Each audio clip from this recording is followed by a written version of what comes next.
Oke, assalamualaikum warahmatullahi wabarakatuh. Kembali lagi di AM Channel. Jadi pada kali ini kita akan kembali membahas kimia ya. Kita akan membahas mengenai materi kelas 12. Materi apa itu? Namun sebelum melanjutkan ke langkah yang lebih jauh, alangkah lebih baiknya untuk yang belum subscribe, tolong di subscribe ya, dan nyalakan lonceng notifikasinya. Dan jangan lupa like and share videonya agar saya semakin semangat membuat video. Oke, terima kasih. Langsung masuk saja ke pembahasannya. Jadi materi yang akan kita bahas kali ini itu adalah materi dengan bab sifat koligatif larutan ya. Dimana di sini kita akan membahas mengenai sifat-sifat larutan, yaitu sifat koligatifnya.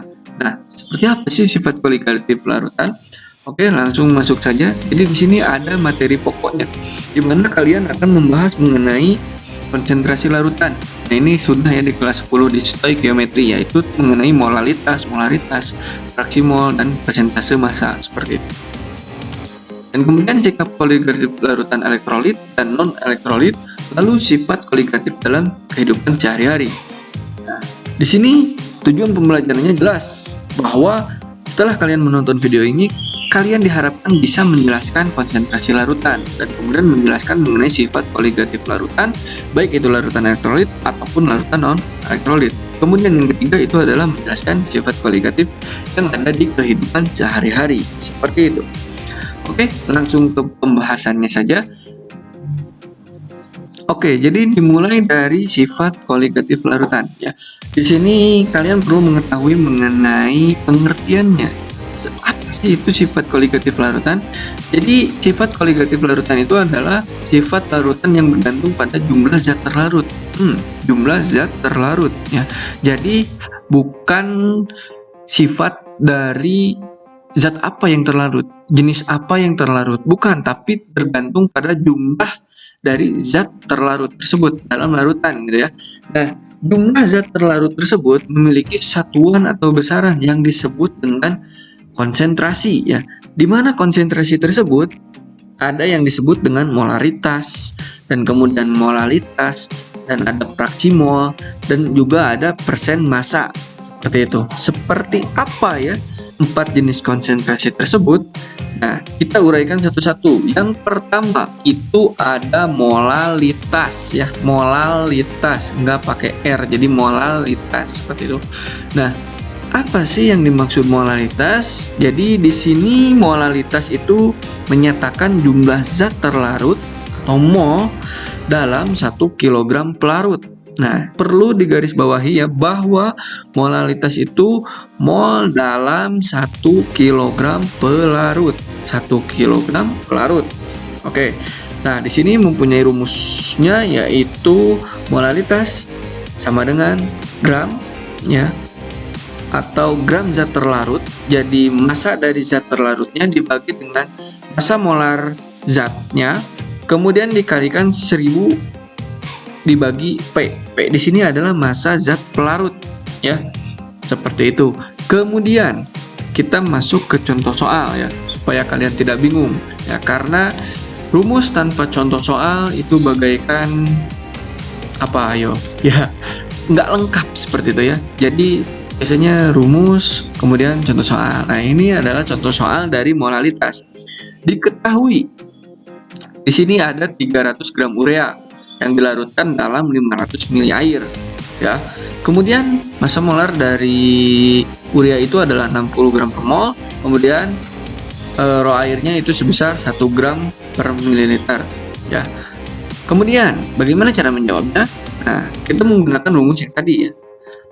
Di sini karena di sini tidak diketahui ya, tidak diketahui massa dari air. Nah, di sini yang diketahui hanya volume dari air dan kemudian rho dari air.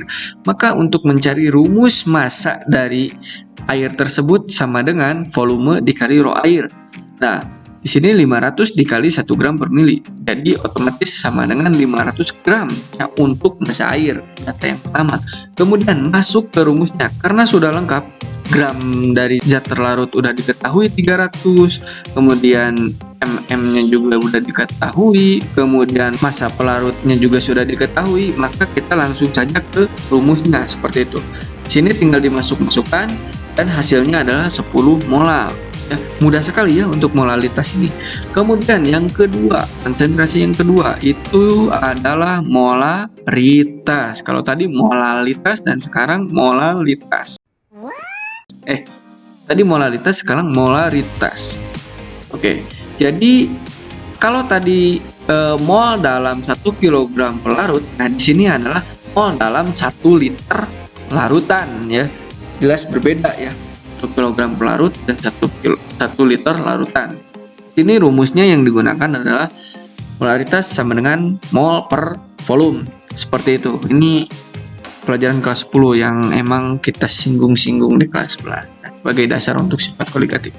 Oke, atau di sini menggunakan rumus dari gram per mr dikali 1000 per mili. Di sini kalau misalnya diketahui volumenya itu dalam mili dan kemudian molnya tidak diketahui, jadi bisa langsung dicari dengan menggunakan rumus ini seperti itu. Nah, ini adalah contoh soal dari molaritas ya. Seperti biasa, kalau ada rumus pasti ada contoh soalnya seperti itu, dan ini contohnya. Jadi di sini contoh soalnya adalah disuruh mencari molaritas dari glukosa yang dilarutkan dalam air. Massa dari glukosa itu adalah 9 gram, MR-nya sudah diketahui dan dilarutkan dalam air sebanyak 250 mili. Nah, di sini belum diketahui molnya dan kemudian volumenya yang diketahui itu dalam mili, otomatis menggunakan rumus yang kedua. Oke, jawab molaritas sama dengan gram per mr dikali 1000 per mililiter atau volume dalam mili, seperti itu. Dan di sini tinggal dimasukkan saja ya.